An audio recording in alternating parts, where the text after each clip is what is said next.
Assalamualaikum, apa kabar semuanya? Semoga baik-baik saja. Kembali lagi berjumpa dengan channel kesayangan kita bersama MR Samar Gaspol. Bagi teman-teman yang baru bergabung di channel ini, tolong dibantu like, komen, dan subscribe agar Mimin lebih bersemangat untuk membuat konten-konten lainnya. Di sini Mimin akan kembali bercerita tentang film animasi Shinji Season 5.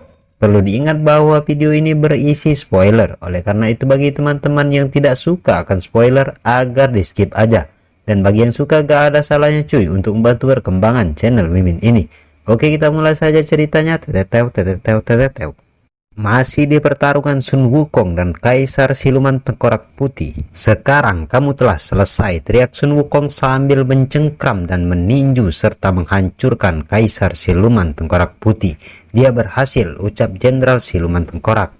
Wukong selalu saja bersikap seperti itu, ucap Guru Tangzan. Ayah, ucap Putri Tengkorak. Setelah hancurnya tubuh Kaisar Siluman Tengkorak Putih, Su Wuqing dan Bailang pun kini terbebas. Wukong, karena Kaisar telah berhasil kita singkirkan, sekarang kau bisa istirahat, ucap Guru Tangzan.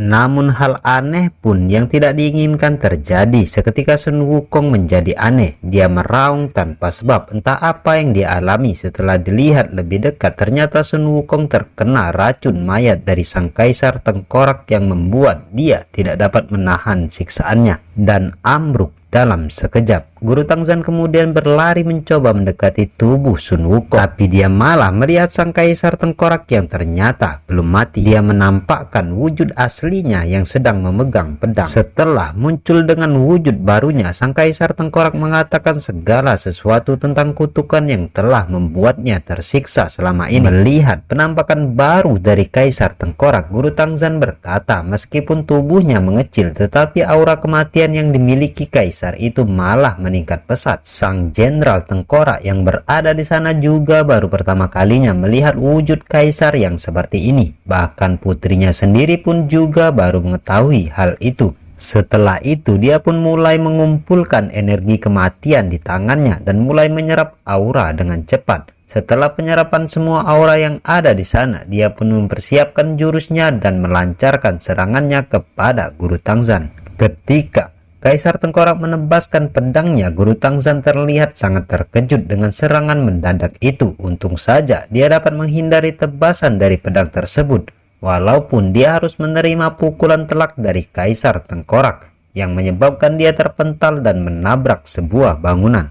Melihat apa yang dialami oleh Guru Tangzan, sang Jenderal Siluman Tengkorak segera menyiapkan pedangnya. Namun apa yang terjadi tidak sesuai dengan apa yang dia bayangkan. Saat dia menebaskan pedangnya, sang Kaisar Tengkorak sudah menghilang dari hadapannya dan dalam sekejap mata telah berada di sisinya serta menusuknya tanpa dia sadari. Dengan serangan yang sangat fatal itu, sang Jenderal Tengkorak tumbang dan tubuhnya sedikit demi sedikit berubah menjadi sebuah tengkorak. Sekarang keadaan berpindah ke masa lalu, jauh di dalam wilayah kerajaan Tengkorak Putih. Saat itu di makam bawah tanah, api arwah terbang yang berada di sana menghasilkan siluman Tengkorak Putih yang baru. Dan itu adalah sang putri dan sang Jenderal Tengkorak Putih. Kalian tidak punya orang tua, yang kalian punya hanyalah seorang Kaisar Agung. Kalian tidak punya orang tua, yang kalian punya hanyalah seorang Kaisar Agung. Dia memberi kita nyawa dan kalian boleh memanggilnya ayah. Sebagai siluman Tengkorak Putih, kalian harus memahami dan mematuhi beberapa aturan. Kalian akan segera tahu aturan itu, ucap seorang panglima siluman Tengkorak Putih yang merupakan seorang yang akan mendidik sang putri dan sang Jenderal Tengkorak Putih nantinya. Suatu ketika sang putri dan sang Jenderal Tengkorak menyadari sesuatu.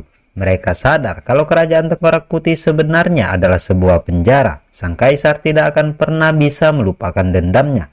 Semua perasaan terpendam dilampiaskan pada warga kerajaan Tengkorak Putih. Mungkin itu sebabnya dia membuat kerajaan itu menjadi terpencil. Dia berpatroli setiap malam, menyiksa dan mempermalukan para warga sesuka hatinya. Siluman Tengkorak Putih yang malang itu bahkan tidak punya pilihan lain. Mereka dihabisi lalu dibangkitkan lagi hingga mereka jadi terbiasa, dan yang mereka bisa lakukan hanyalah menerimanya. Sang putri dan sang Jenderal Tengkorak terlahir dari api yang sama. Awalnya mereka sebenarnya berpasangan, lalu suatu hari seorang pengembara datang dan saat itulah sang Jenderal Tengkorak sadar kalau sang putri tidak suka kepadanya. Apakah Guru Tangzan itu orang yang kuat? Dia bilang dia bermimpi pergi dalam perjalanan ke barat untuk mengambil sutra suci. Senang rasanya mendengar cerita darinya. Kalau saja aku bisa terus mendengarkan cerita darinya, tentu aku akan semakin senang sekali, ucap sang putri tengkorak putih. Kau dan Guru Tangzan berasal dari dunia yang berbeda. Kau sebaiknya melupakan angan-anganmu itu, jawab Jenderal Siluman Tengkorak Putih. Kenapa aku tidak boleh mencintainya? Tanya sang putri. Karena ayah tidak akan senang jika mendengar itu, jawab sang jenderal. Jangan sebut orang itu, aku ingin mengendalikan takdirku sendiri. Apakah itu salah? Walaupun hanya satu kali, biarkan aku melakukan keinginanku sendiri. Pergilah, aku akan urus soal Guru Tangzan dan jangan biarkan ayah sampai tahu, ucap sang putri. Sekarang scene berpindah ke keadaan saat ini. Putri yang malang mengejar kebahagiaan yang tidak akan pernah dia raih dan berjuang demi takdirnya sendiri. Itu benar-benar malang, tapi siapa lagi yang bisa melakukan itu selain dia, ucap Jenderal Siluman Tengkorak Putih sebelum benar-benar hancur di tangan sang Kaisar Tengkorak. Percuma saja, siapapun yang mencoba melawanku akan berakhir seperti dia. Lihatlah baik-baik kekuatanku, teriak sang Kaisar Siluman Tengkorak Putih. Dia terlalu kuat, apa dia punya kelemahan? Mau berapa kuat orang itu, pasti dia masih ada kelemahannya, ucap siluman batu kecil dan Bailang. Kelemahan siluman tinggi seperti dia tidak mudah ditemukan. Kemungkinan terburuk dia mungkin tidak punya kelemahan, hanya Kak Wukong lah yang bisa sebanding dengan siluman macam itu, ucap Cupatkai menambahkan. Sepertinya malam ini akan sangat indah, aku sebaiknya mulai berpatroli, teriak sang Kaisar Tengkorak sambil menyerap semua kimayat dari warga kerajaan Tengkorak Putih. Melihat apa yang dilakukan oleh sang Kaisar, Putri Tengkorak Putih segera mengeluarkan jurusnya. Kaisar Tengkorak Putih, walaupun aku akan mati, aku tidak akan tunduk padamu, teriak Putri Tengkorak Putih yang saat ini telah menyelesaikan jurusnya dengan tangan raksasa yang terbentuk dari susunan tengkorak. Ini adalah jurus murahan, ucap sang Kaisar Tengkorak saat melihat jurus dari putrinya. Yingzi, aku sudah bersikap baik kepadamu di antara semua siluman di kerajaan Tengkorak Putih. Kau adalah orang yang paling aku sayangi, tapi sekarang kau mengkhianatiku. Ini sungguh bodoh, ucap sang Kaisar sambil memukul Yingzi, yang menyebabkannya terpental beberapa langkah dari sana. Hahaha, bernafsu kepada manusia, kau benar-benar siluman yang hina, teriak sang Kaisar Siluman Tengkorak Putih. Kaisar, hentikan itu. Berhenti menyakiti sang putri. Dia mengkhianatimu karena dia tidak punya pilihan lain. Para siluman kerajaan Tengkorak Putih sudah terlalu lama disiksa olehmu, teriak seorang panglima siluman Tengkorak Putih. Itu lucu, kalian semua tidak berhak mengeluh. Aku adalah sang Kaisar, aku bisa memperlakukan kalian semauku. Yang harus kalian lakukan hanya menerimanya, jawab Kaisar Siluman Tengkorak Putih. Itu salah, kami punya kehidupan kami sendiri, kami ini bebas. Itu sebabnya aku berdiri di sini untuk menentang, teriak sang panglima Tengkorak Putih sambil menusukkan pedangnya. Seorang kesatria Tengkorak Putih bicara soal kebebasan padaku. Lelucon macam apa ini, jawab Kaisar Tengkorak Putih sambil menghalau serangan dari panglima siluman Tengkorak Putih. Walaupun kami tidak bisa menang, tapi kami akan tetap berjuang sampai mati, teriak panglima siluman Tengkorak Putih beserta pasukannya sambil terus menekan Kaisar Tengkorak dengan jurus-jurus mereka. Kalau begitu, baiklah. Berarti keberadaan kalian tidak dibutuhkan lagi di sini, ucap siluman Tengkorak Putih sambil melepaskan jurus pedang ki mayatnya yang membuat semua pasukan yang menyerangnya menjadi hancur berkeping-keping.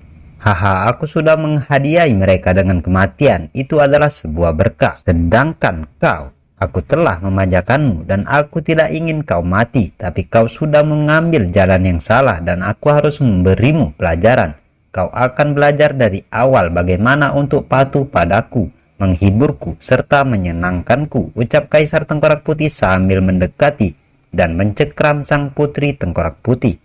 Kaisar, kau tidaklah lebih baik dariku selain menyiksa orang lain. Tidak bisakah kau menemukan arti dari sebuah kehidupan? Kau tidak akan bisa menyebabkan rasa sakit itu padaku lagi, jawab sang putri. Haha, setelah aku mendapatkan kekuatan sutra suci, kau akan paham betapa bodohnya dirimu hari ini, teriak Kaisar Siluman Tengkorak Putih. Namun tiba-tiba dia merasakan perasaan buruk dari suatu yang ada di belakangnya. Ternyata itu adalah mantra-mantra yang dilantunkan oleh Guru Tangzan. Mantra-mantra yang dilantunkan oleh Guru Tangzan tersebut ternyata dapat membuat aura-aura jahat yang ada di sana terlihat tertekan. Kaisar Tengkorak Putih, kau adalah sumber dari semua penderitaan di tempat ini. Terimalah mantra pemurnianku ini. Carilah kebebasan bagi dirimu sendiri dan rakyatmu, ucap Guru Tangzan.